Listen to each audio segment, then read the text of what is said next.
இரு இயேசுவில் பிரியமிக்க சகோதர சகோதரிகளே, ஒரு முறை நான் எங்கேயோ பயணம் செய்து கொண்டிருந்த சூழ்நிலையிலே ஒரு ஆலயத்தின் முன்பாக ஒரு பலகையை பார்த்தேன். பெரிய பெரிய ஆலயங்களில் அத்தகைய பலகைகள் இருப்பது ரொம்ப சகஜம். அந்த பலகையில் எழுதப்பட்டிருந்தது என்னவென்றால், உங்கள் பிரச்சனைகள் அனைத்திற்கும் இயேசு ஒருவரே விடை, எனவே அவரிடம் வாருங்கள் என்று அந்த பலகையில் எழுதப்பட்டிருந்தது. அது இந்த கேத்தலிக் என்கொயரி சென்டரில் முன்னாடி வச்சிருக்கிற ஒரு பலகை. கிறிஸ்துவ மதத்தை பற்றி அறிந்து கொள்ள விரும்புபவர்களுக்கு அந்த இடத்துல அவங்களுக்கு இன்ஸ்ட்ரக்ஷன்ஸ் கொடுப்பாங்க. அந்த பலகையில் இருந்த அந்த வார்த்தைகள் என்னை மிகவும் தொட்டன. இயேசு ஒருவரே விடை நம் வாழ்வின் பிரச்சனைகள் அனைத்திற்கும். அதை பற்றி தான் என்னுடைய இறைவார்த்தை வழிபாடும் நமக்கு அழகாக எடுத்து கூறுகிறது. அன்புக்குரியவர்களே, நிறைய பேர் நமக்கு உதவி செய்வார்கள் இந்த உலகத்திலே. ஆனால் அவர்களுக்கு அனைவருக்கும் ஏதாவது ஒரு உள்நோக்கம் இருக்கும், அஜெண்டா என்று சொல்வார்கள். ஆனால் இயேசுடைய அஜெண்டா என்ன? இயேசுடைய உள்நோக்கம் என்ன? அவர் இந்த நற்செய்தியிலே சொல்கிறார், ஏனெனில் இதற்காகவே நான் வந்திருக்கிறேன் என்று சொல்கிறார். அவருடைய உள்நோக்கமே நம்மை மீட்பது தான். அவருடைய உள்நோக்கமே நாம் நற்செய்தி பெற வேண்டும், நாம் நலமடைய வேண்டும் என்பதுதான். அதைத்தான் பேதுரு எழுதிய திருமுகம் முதல் திருமுகத்திலே நாம் 5வது அதிகாரம் 7வது வசனத்திலே வாசிக்கிறோம். உங்கள் கவலைகளை அவர் மீது போட்டு விடுங்கள், ஏனெனில் அவர் உங்கள் மீது அக்கறை கொண்டுள்ளார் என்று திருத்தூதர் பேதுரு அழகாக கூறுகிறார். எனவே இயேசுடைய உள்நோக்கம், அவருடைய அஜெண்டா, அவருடைய திட்டம் எல்லாமே நம்மை நலமாக்குவதும் நமக்கு மீட்பளிப்பது மட்டுமே. அப்படிப்பட்ட இயேசு எத்தகைய ஒரு மீட்பராக இருக்கிறார் என்று இந்த நற்செய்தி வாசகம் நமக்கு எடுத்து ஏம்புகிறது. முதலாவதாக அவரை பார்க்கின்ற பொழுது அவர் ஒரு தனித்துவமிக்க ஒரு நலமளிப்பவர்.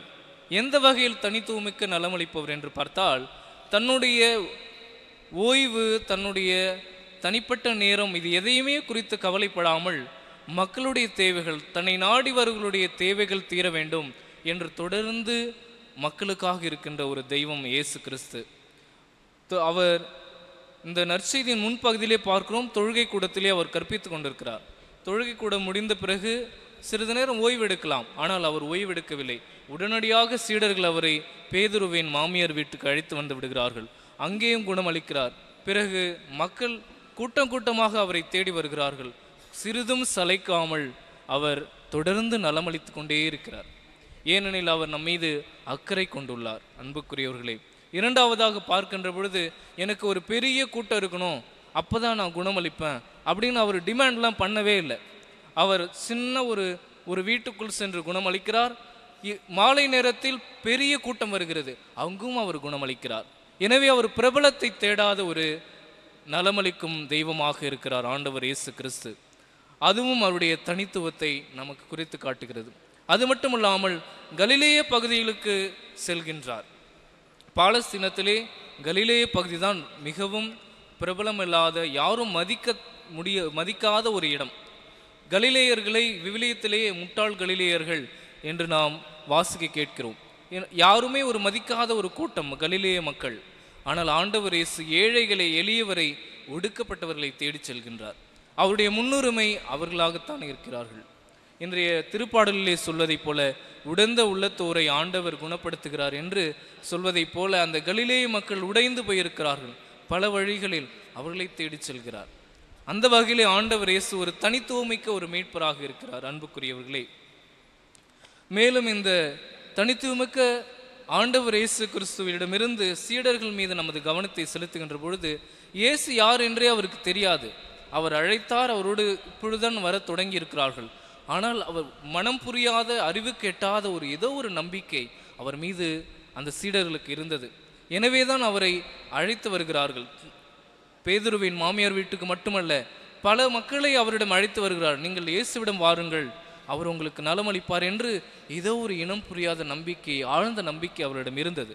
நமக்குமே இயேசுவை நிறைய நேரங்களில் நாம் முழுதும் அறிந்திருக்கிறோமா, அவரோடு நெருங்கிய உறவில் இருக்கிறோம் என்றெல்லாம் கவலை வேண்டாம். இயேசுடைய ஒரே நோக்கமே நம்மை குணப்படுத்துவதுதான். எனவே நாம் எந்தவித தயக்கமின்றி அவரிடம் வரலாம்.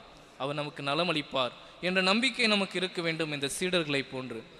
அப்படி நாம் நலம் பெற்ற பிறகு இயேசு குணமளிக்கிறார், நலம் அளிக்கிறார், எல்லாம் சரிதான். அப்படி நாம் நலமடைந்த பிறகு நாம் என்ன செய்ய வேண்டும்? நாம் நம்முடைய வேலை பார்த்து கொண்டு போய்விடக்கூடாது.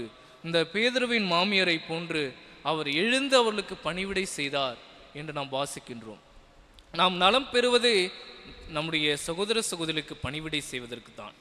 ஆண்டவர் இயேசு மத்தேயு எழுதிய நற்செய்தி 25வது அதிகாரம் 40வது வசனத்திலே கூறுகிறார், இந்த மிக சிறியோராகிய இந்த சகோதர சகோதரிகளில் யாருக்கெல்லாம் நீங்கள் இதை உதவி செய்கிறீர்களோ, நன்மை செய்கிறீர்களோ, அதையெல்லாம் எனக்கே செய்தீர்கள் என்று சொல்கிறார். நாம் நம்முடைய சகோதர சகோதரிகளில் நாம் இறைவனுக்கு பணிவிடை செய்ய வேண்டும். அதுதான் நாம் நலம் பெற்றதற்கு நாம் செய்கின்ற நன்றி காணிக்கை. அன்புக்குரியவர்களே, இறைவன் நம்மிடம் அதுதான் எதிர்பார்க்கிறார். நீங்கள் எனக்கு இவ்வளவு காணிக்கை போடுங்கள், இவ்வளவு செய்யுங்கள் என்று இறைவன் எதிர்பார்ப்பதை விட இறைவன் நம் சகோதர சகோதரிகளில் நாம் அவருக்கு பணிவிடை செய்ய வேண்டும் என்றே எதிர்பார்க்கிறார். எனவே அன்புக்குரியவர்களே, இந்த பாடங்களை எடுத்துக்கொள்வோம். முதலாவதாக, இறைவன் நம் மீது அக்கறை கொண்டுள்ளார். அவருடைய ஒரே நோக்கமே நாம் நலம் பெற வேண்டும், நாம் மகிழ்ச்சியுடன் வாழ வேண்டும் என்பதே. எனவே அந்த இறைவன் மீது நம்பிக்கை வைத்து நம்முடைய குறைகளை அவர் மீது போட்டுவிட வேண்டும். இரண்டாவதாக பார்க்கின்ற பொழுது, அப்படி நாம் நலம் பெற்ற பிறகு நாம் நம் சகோதர சகோதரிகளில் நாம் பணிவிடை செய்து அந்த தெய்வத்திற்கு நாம் நன்றி கடனை செலுத்த வேண்டும். அன்புக்குரியவர்களே, இந்த பாடங்களை நம் வாழ்வுக்கு எடுத்துக்கொள்வோம். இந்த ஞாயிறு வழிபாட்டிலே ஆண்டவர் இயேசு ஒருவர் மட்டுமே என்னுடைய வாழ்வின் பிரச்சனைகளுக்கு விடையாக இருக்கிறார், ஏனெனில் அவர் என் மீது அக்கறை கொண்டுள்ளார் என்ற பாடத்தை மனதில் சுமந்தவர்களாக இந்த திருப்பலியிலே தொடர்ந்து பங்கெடுப்போம்.